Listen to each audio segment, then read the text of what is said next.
تو جیسا کہ ہم نے اپنی پہلی پاک تلاوت کو سنا اور جماعتی زبور کو بھی سنا، تو پہلی جو پاک تلاوت ہے اس میں ہم دیکھتے ہیں کہ کس طرح سے ایک سیکوینس چلتا آ رہا ہے، کہ جیسے کل کی تلاوتیں تھی جو، اور کل جو احکام تھے وہ آپ سب نے دیکھا کہ اس میں اسپیشلی جو ڈیٹیل بیان کی گئی تھی وہ میاں بیوی کے رشتے کے حوالے سے تھی، کہ شوہر کو کیسے ہونا چاہیے، بیوی کو کیسا ہونا چاہیے، میاں بیوی کو دونوں کیسے ہونا چاہیے، خدا ہمیں کیا سکھاتا ہے، خدا نے آدم اور حوا کے حوالے سے کیا سکھایا تھا، اور اس کے بعد سے وہی جو احکامات ہیں جو خدا نے اولڈ ٹیسٹمنٹ میں دیے تھے، وہی احکامات ہم نیو ٹیسٹمنٹ میں مسیح یسوع کی تعلیم کے مطابق دیکھتے ہیں۔ تو وہی سیکوینس چلتا آ رہا ہے، تو میاں بیوی کے بعد نمبر آ جاتا ہے اولاد کا۔ تو اس جو پہلی انجیل ہے اس میں جو فوکس ہے وہ ماں باپ، ظاہر سی بات ہے ماں باپ کے بچے ہوتے ہیں، ماں باپ اور اولاد پہ ہے، کہ ماں باپ کو کیسے رہنا ہے اور اولاد کو کیسے رہنا ہے۔ تو پہلی تلاوت میں ہم دیکھتے ہیں کہ والدین کی عزت اور احترام کا پیغام دیا گیا ہے۔ پاک کلام ہمیں یہ سکھاتا ہے کہ بینگ بچے ہمیں بڑوں کی کیسے رسپیکٹ کرنی ہے، اور بینگ بچے ہمیں ماں باپ کی کیسے رسپیکٹ کرنی ہے۔ مطلب یہاں اگر یہ بتایا گیا ہے کہ ماں باپ کی عزت کرنی ہے، تو اس کا مطلب یہ نہیں کہ ماں باپ کی عزت کرنی ہے اور باقی لوگوں کو بے عزت کرنا ہے۔ مطلب ہر انسان جو عمر میں آپ سے بڑا ہے، آدمی عورت جتنے بھی ہیں جو آپ سے عمر میں بڑے ہیں، آپ نے ان کا عزت اور احترام کرنا ہے۔ اور افسیوں کے خط میں پولس رسول بھی ہمیں، یعنی کہ ہمیں بچوں کو یہی نصیحت کرتے ہیں کہ ہم نے اپنے والدین کا احترام کیسے کرنا ہے، اور ہمیں اپنے والدین کا احترام کرنا ہے کیونکہ یہ خدا کے حکم کے مطابق ہے۔ ہم اولڈ ٹیسٹمنٹ میں دیکھتے ہیں کہ موسیٰ کو 10 حکم دیے گئے، جس میں سے پہلے 3 حکم خدا باپ کے بارے میں ہیں، اور چوتھا جو حکم ہے، جیسے اسٹڈی جب کرتے ہیں تو بڑا ہوتا ہے کہ دیکھو خدا نے ایک دم سے خدا نے اپنے بعد جو رتبہ دیا وہ ماں باپ کو دیا، تو اس میں ہے کہ ماں باپ کی عزت کرنا۔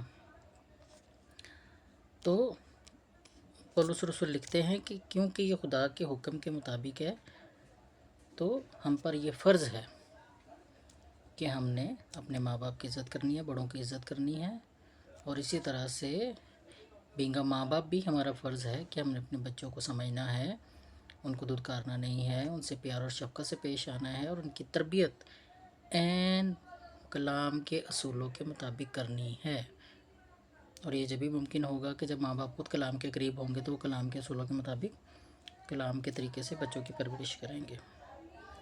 اس کے بعد آ جاتا ہے غلاموں کا ذکر۔ اسی طرح غلاموں اور مالکان کے تعلقات پر بھی روشنی ڈالی گئی ہے انہی آیات میں، کہ کیسے ہونے چاہیے ان کے آپس کے تعلقات۔ جہاں غلاموں کو ہدایت کی گئی ہے کہ وہ دل سے خدمت کرے، اور مالکان کو یاد دلایا گیا ہے کہ وہ اپنے غلاموں کے ساتھ نرمی سے پیش آئیں، کیونکہ خدا ہر شخص کے ساتھ انصاف کرتا ہے، اور خدا انصاف کرنے والا خدا ہے۔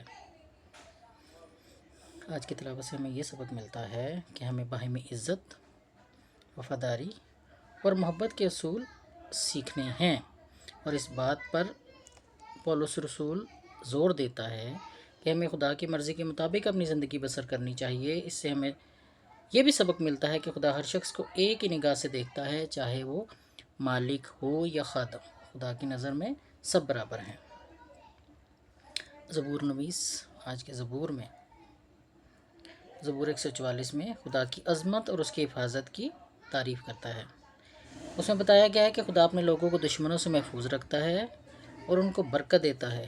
یہ زبور اس بات کا بھی ذکر کرتا ہے کہ خدا کی رحمت اور شفقت ہماری اولاد، مطلب خدا کی جو رحمت اور شفقت ہے وہ کس صورت میں ہے کہ ہماری اولاد خوشحال ہوتی ہے، کیونکہ اولاد برکت ہے نا، خدا نے برکت دیتا ہے۔ جب ہم میاں بیوی ہو کے خدا کے ساتھ نکاح کرتے ہیں، جب ہمارا نکاح ہوتا ہے خدا کے ساتھ، تو خدا اس نکاح کی بدولت ہمیں کیا برکت دیتا ہے؟ اولاد کی برکت۔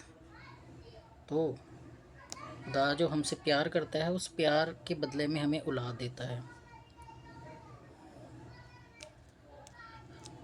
اور پھر خدا کا پیار ہی ہے کہ ہم خوشحال ہوتے ہیں، ہماری اولاد بھی خوشحال ہوتی ہے اور ہماری زندگیاں امن اور خوشحالی سے بھری رہتی ہیں۔ یہ زبور ہمیں یاد دلاتا ہے کہ ہم اپنے تمام معاملات میں خدا پر اعتماد رکھیں، کیونکہ وہ ہمارا محافظ اور مددگار ہے۔ اس زبور کے ذریعے ہمیں خدا کی حکمت اور اس کے دیے ہوئے نعمتوں کا شکر گزار ہونے کا درس بھی ملتا ہے۔ آج کی تلاوت اور زبور بہت ہی انفارمیشن والے ہیں کہ ہمیں بہت زیادہ سمجھنے کی ضرورت نہیں ہوتی۔ اگر ہم چھوٹی باتوں کو، یہ تھوڑی آیتوں کو بھی سمجھیں تو ہم پاک کلام کو بڑے اچھے طریقے سے سمجھ سکتے ہیں۔